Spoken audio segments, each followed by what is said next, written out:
കടുത്തുരുത്തി മണ്ഡലത്തിൽ പോളിംഗ് ഡ്യൂട്ടിക്കായി നിയോഗിക്കപ്പെട്ടിട്ടുള്ള എല്ലാ polling ഓഫീഷ്യൽസിൻ്റെയും അറിവിലേക്കും materials പരിചയപ്പെടുത്തുന്നതിനുമായിട്ട് ചെറിയൊരു വീഡിയോ ക്രിയേറ്റ് ചെയ്യുന്നതാണ്. മറ്റൊന്നുമല്ല, നിങ്ങൾക്ക് ലഭിക്കാൻ പോകുന്ന ഇതുപോലെയുള്ള ബാഗുകളിൽ ഉൾപ്പെടുത്തിയിരിക്കുന്ന മെറ്റീരിയൽസ് എന്താണെന്ന് ജസ്റ്റ് ഒന്ന് ഫെമിലറൈസ് ചെയ്യുന്നത് മാത്രമേ ഉള്ളൂ ഈ വീഡിയോയുടെ ഉദ്ദേശം. നമുക്ക് ഈ ബാഗ് ഓപ്പൺ ചെയ്താൽ ഇതുപോലെ ഒരു ഡമ്മി ബാലറ്റ് ഉണ്ടാവും. പിന്നെ നമ്മുടെ 17 രജിസ്റ്റർ ഓഫ് വോട്ടേഴ്സ്, ശേഷം സ്റ്റാറ്റ്യൂട്ടറി ബുക്ക്ലെറ്റ്, അതിനകത്താണ് നമ്മുടെ ടെൻഡേഡ് ബാലറ്റിൻ്റെ 17B, ശേഷം വോട്ടർ സ്ലിപ്പുകൾ, പിന്നെ ഇങ്ങനെ list of polling materials four polling station എന്നൊരു ലിസ്റ്റ് കാണും. നിങ്ങൾക്ക് അത് നോക്കി ചെക്ക് ചെയ്യാം എല്ലാം ഉണ്ടോ എന്ന്. പിന്നെ നമ്മുടെ statutory booklet part A, part B, പിന്നെ പാക്കറ്റ്, ഓരോ പാക്കറ്റ്സുകളാണ് ഈ ഇരിക്കുന്നത്. ഇതിൽ പാക്കറ്റ് നമ്പർ 1 ഇൻക്ലൂഡ് ചെയ്യേണ്ട കാര്യങ്ങൾ എന്തൊക്കെയാണെന്ന് ഇതിൻ്റെ മുകളിൽ തന്നെ എഴുതിയിട്ടുണ്ട്. ആ ഇൻക്ലൂഡ് ചെയ്യേണ്ട കവറുകളാണ് ഇത് 1/1, 1/2, ശേഷം 1/3 വരേണ്ടിയിരുന്നതിന് പകരം 1/4 എന്ന് തെറ്റായി അച്ചടിച്ച് വന്നിരിക്കുന്നത് നമ്മുടെ ബ്ലാക്ക് കവർ. അത് മൈൻഡ് ചെയ്യേണ്ട, 1/3 തന്നെയാണ്. അതിനകത്ത് നമ്മുടെ മോക്ക് പോൾ സ്ലിപ്പുകൾ ഇടുക. പിന്നീട് പാക്കറ്റ് നമ്പർ 2, അതിൽ ഇൻക്ലൂഡ് ചെയ്യേണ്ട കവറുകൾ. ഇതെല്ലാം ഞങ്ങൾ ഈ പാക്കറ്റിനുള്ളിൽ തന്നെ ഇട്ടാണ് നിങ്ങൾക്ക് തരുന്നത്. ഈ കവറുകളുടെ പേരെല്ലാം ഇതിൻ്റെ ഈ പാക്കറ്റ് നമ്പർ 2ൻ്റെ മുകളിൽ പ്രിൻ്റ് ചെയ്തിട്ടുണ്ട്. അതുകൊണ്ട് കറക്റ്റായിട്ട് നമുക്ക് ഇടാൻ സാധിക്കും. ശേഷമുള്ളത് പാക്കറ്റ് നമ്പർ 3, അതിൽ ഇൻക്ലൂഡ് ചെയ്യേണ്ട കവറുകൾ. പാക്കറ്റ് നമ്പർ 4, പാക്കറ്റ് നമ്പർ 4ൽ ഇത്രയും കവറുകളാണുള്ളത്. അതല്ല ഈ കാണുന്ന കവറുകളാണ്. അതെല്ലാം നമ്മൾ ഈ പാക്കറ്റ് നമ്പർ 4-നുള്ളിൽ ഇട്ട് തരും. എല്ലാ പാക്കറ്റിനുള്ളിലും ഇതുപോലെയുള്ള ചെറിയ കവറുകൾ നമ്മൾ ഇട്ട് തന്നെയാണ് തരുന്നത്. ഇത് നമ്മുടെ M14, M15, പിന്നെ നമ്മുടെ ബൂത്തിൽ പതിപ്പിക്കേണ്ട പോസ്റ്ററുകൾ, ഇതെല്ലാം റോൾ ചെയ്ത് വെച്ചിരിക്കുന്നതാണ്. ഇത് പാക്കറ്റ് നമ്പർ 5, പാക്കറ്റ് നമ്പർ 6. ഇതാണ് നമ്മുടെ ഇൻഡിവിജ്വൽ ഇങ്ക്. നമുക്ക് 2 ബോട്ടിൽ തന്നിട്ടുണ്ട്.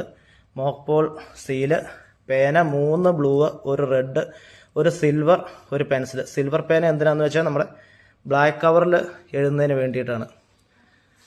2 മാർക്കർ, 3 തിരി, പശ, 1 സെല്ലോ ടേപ്പ്, റബ്ബർ ബാൻഡ്. ഇത് നമ്മുടെ ടെൻഡേഡ് ബാറ്റിൽ സീൽ ചെയ്യുന്നതിനുള്ള സീല്.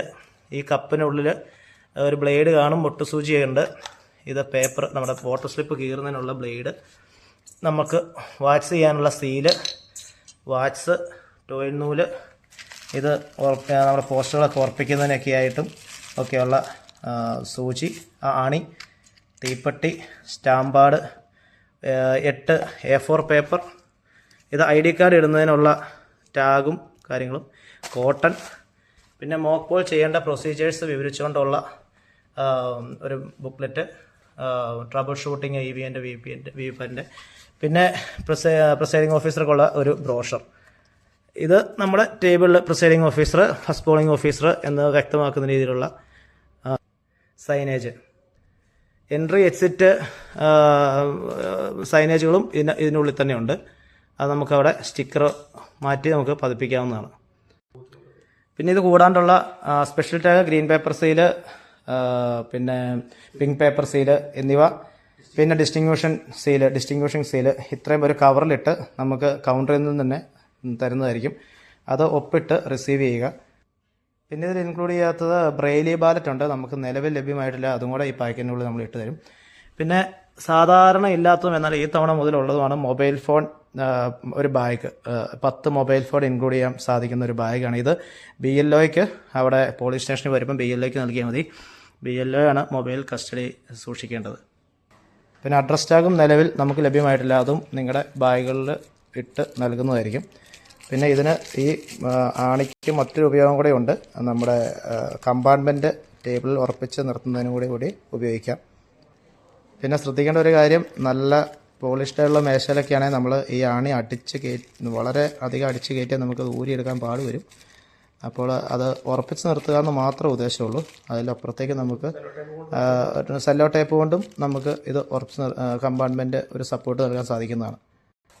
അപ്പോൾ ഇത്രയുമാണ് നമുക്ക് പ്രാഥമികമായിട്ട് കാണിക്കാനും വിശദീകരിക്കാനും ഉള്ളത്. എന്തെങ്കിലും ഇതിനകത്ത് അഡീഷണൽ ആയിട്ടുണ്ടെങ്കിൽ നമ്മൾ ഗ്രൂപ്പിൽ അത് അപ്ഡേറ്റ് ചെയ്യുന്നതായിരിക്കും. അപ്പോൾ നാളെ നമുക്ക് ഡിസ്ട്രിബ്യൂഷൻ സെൻറ്ററിൽ വെച്ച് കാണാം. Okay, thank you.